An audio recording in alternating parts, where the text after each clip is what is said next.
Olá, pessoal. Meu nome é Rodrigo Nascimento, eu sou o CEO da Buscar ID e hoje a gente está fazendo um ID Meets super especial aqui. É uma honra imensa a gente estar aqui com o David, o CEO da Hotjar, e ele vai falar um pouquinho com a gente sobre dados, sobre análise de dados e como eles estão fazendo isso lá na Hotjar, tá? Hi, David. Thank you so much for being here with us. Thanks for having me, Rodrigo. Awesome to be here. Oh, it's a great honor for me because I've been following Hotjar since its foundation. My name is in the site of Hotjar. With thanks for the first users. Founding members. Yeah. Yeah, it's an Thanks for your honor for support, me. man. Thank you so much for being here. Really. So let's talk about technology, right? Technology is very present in marketing today. With the advent of digital marketing, this became most evident in 2000 years. How do you see this presence? What are the good points? And if so, what are the points we need to pay attention with all technologies?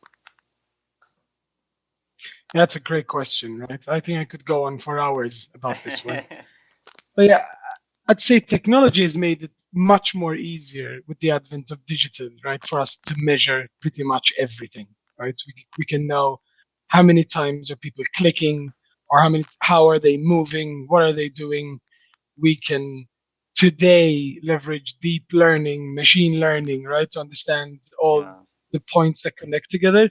But I think there is one danger, because technology is becoming so easy, is that the metrics and the numbers and the data and everything can sometimes not, let's say, not draw the real picture of what's happening.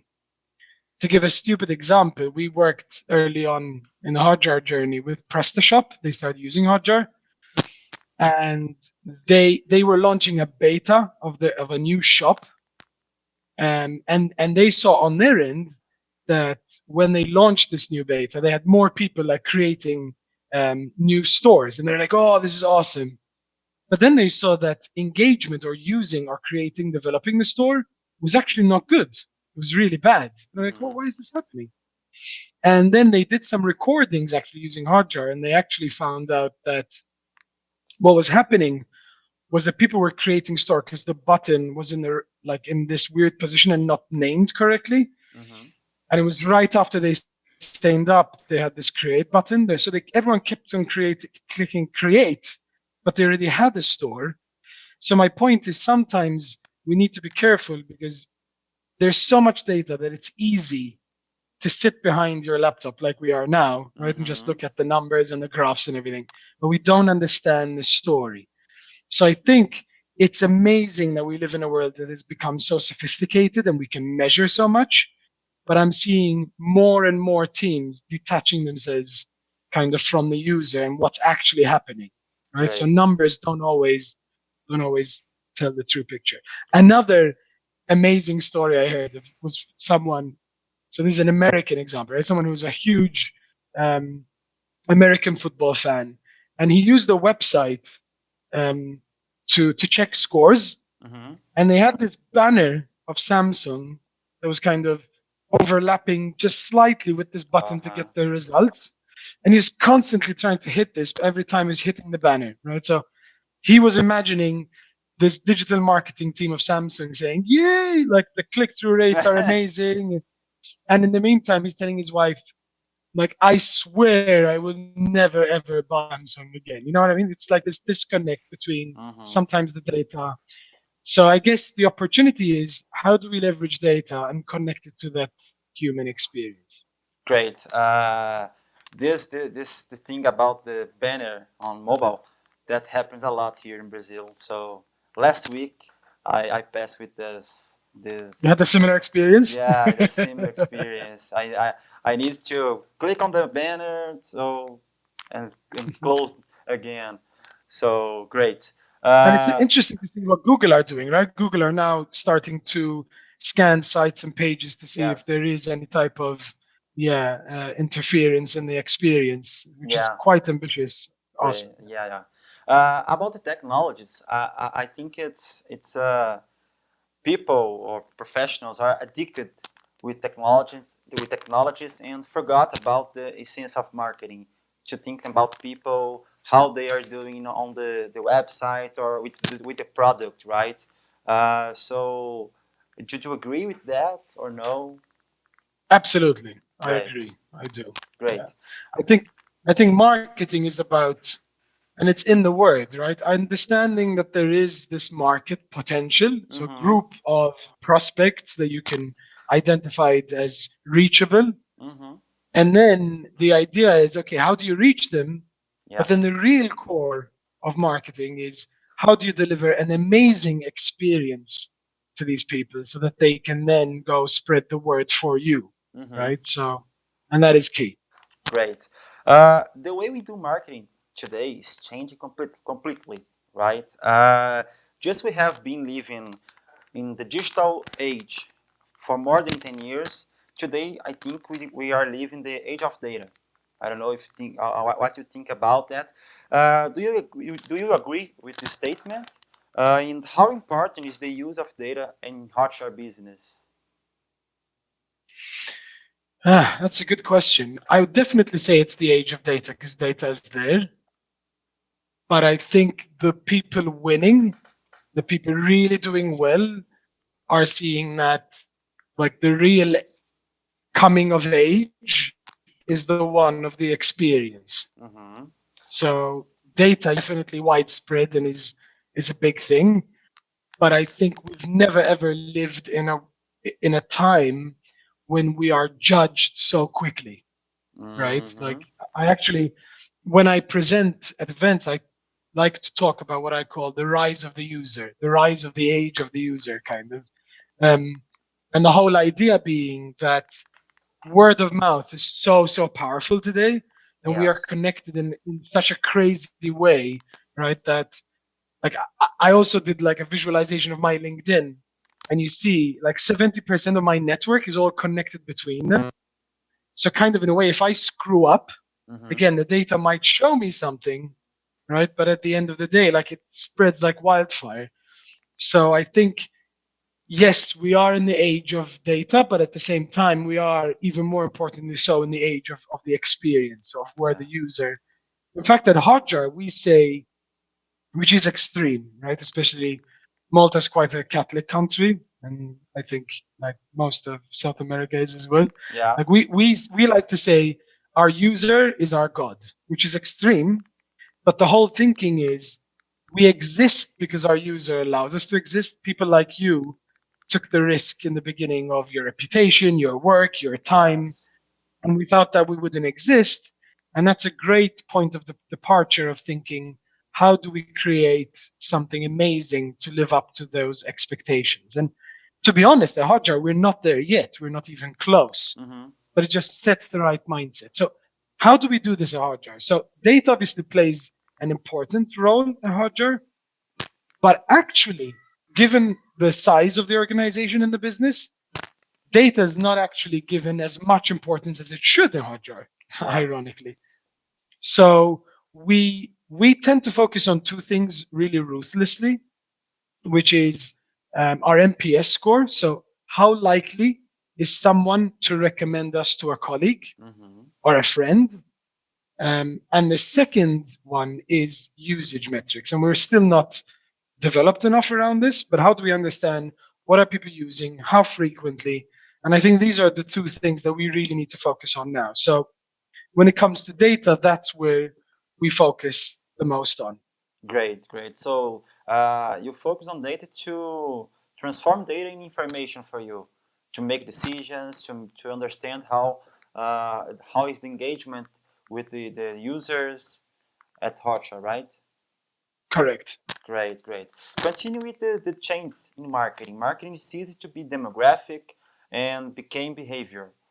Uh, There is growing use of customer analytics to fully understand how companies and brands can better serve their customers, like you are doing on Hotjar, I think. How do you work the data in the Hotjar to improve the product and the life of your customers. So the way we do it is we first start with what is the biggest challenge we have or challenges we have, right? Great. So data really helps us with establishing the challenge. So on a more tactical level, for example, it could be people are registering, but they're not installing the script or they're not maybe using. So we know data's telling us that is our biggest drop-off point, right? So that is what I call the most unqualified way of finding a challenge, right? So you're looking at the funnel and we have a drop-off. So we dig into that to understand what is happening. Why are people behaving like this? What are the objections? What is blocking people? And that's where the qualitative data comes in, right? So you ask questions and you break down the replies into groups and you see what are the biggest groups, what are the biggest objections we need to tackle within the experience or on the site. Then a more qualified approach is to actually speak to people that are not struggling, right? The people that actually made it through and converted, and ask them what nearly stopped you, or what was it that persuaded you to act or to continue using Hotjar. And again, we use those data points to come back to what is our kind of biggest blockage point and use that knowledge there as well. So the data in most cases is always weaved into the challenges we have. So currently, the biggest challenge that we've identified for us over the coming 12 months is we want to retain more users and customers through more usage. So now we're doubling down. What is the data we need in order to become more knowledgeable to tackle this challenge? And again, it's this whole idea of if you go shopping for food, right? You don't just go crazy because you've got all that food available. You need to think, what am I trying to achieve? What's on the menu, right? And then take the ingredients you need. And I see many teams, again, struggle with this, that they don't start with what is my challenge? What do I want to achieve? And instead you get excited about, ooh, we can slice conversion rate by country. But like, is that really your that only makes sense doubling down on country if, for example, one territory, for example, Brazil, is converting much, much less than all other countries and is by far your biggest opportunity, right? That's only where it makes sense. Great. But I think it's much more important to look at the bigger picture.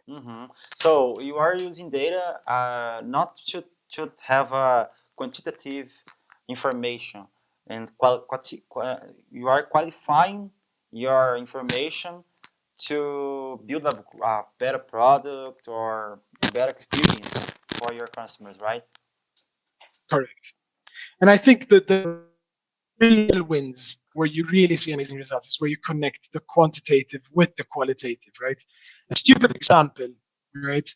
Which shows you how data can be misleading.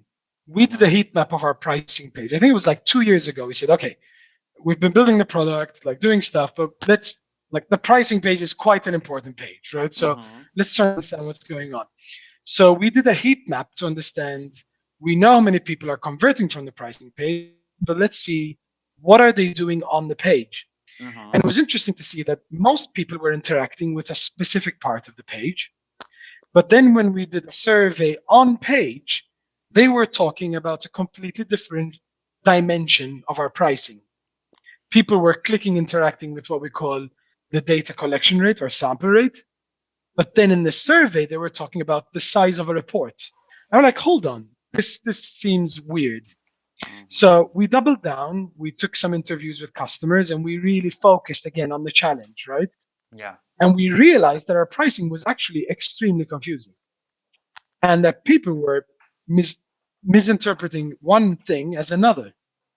So this led us to a huge project, right, which is maybe not the most leanest of examples, but we brought in advisors from the outside to help us with pricing.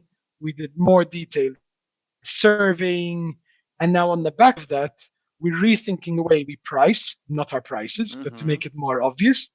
And now re-engineering completely the pricing page and how our plans are presented to change this completely. And again, it's all anchored in the experience. See? Rather than us thinking, how do we make more money? It's more about, are people confused? And is our pricing clear? Because that is part of the experience, Yes. right? And then on the back of that, we know nailing that will allow us to grow. So Great. So you are telling that you use this data, this information to make better decisions, right? And this is has been a major discussion factor in marketing today.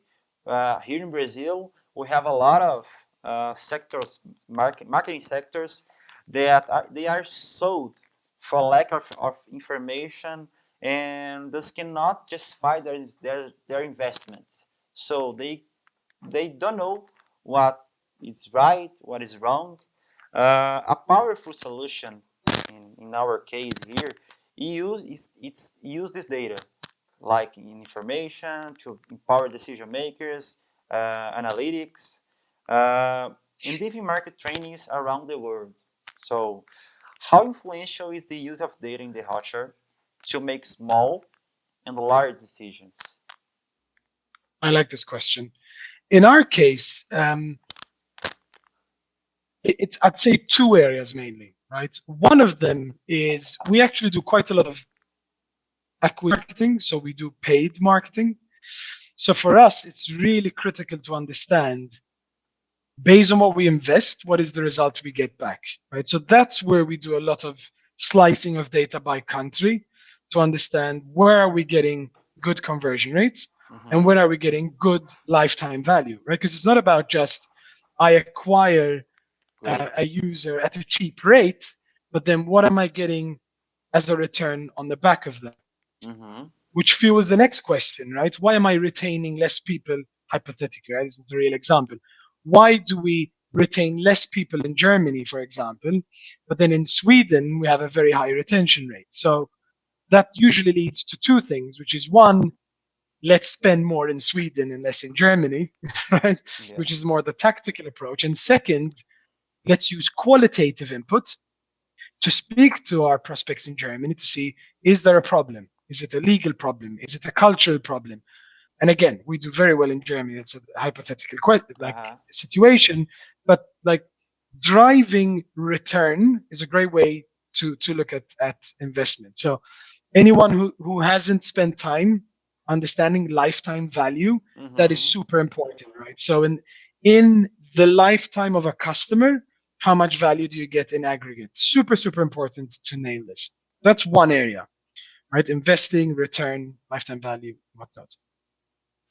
The second area is we use data quite a lot to see which features or which aspects of the product are actually used and not used, right? So, for example, heat maps and recordings in Hotjar, what typically is called session replay recordings, are our most popular. But then we also want to go on top of that and understand where are people getting the most value back.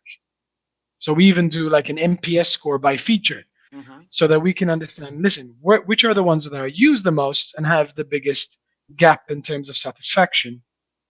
And then obviously that then brings in the strategy piece, right? What do you do with this data? Do you start where you have the biggest gap? Do you start where you have the biggest volume?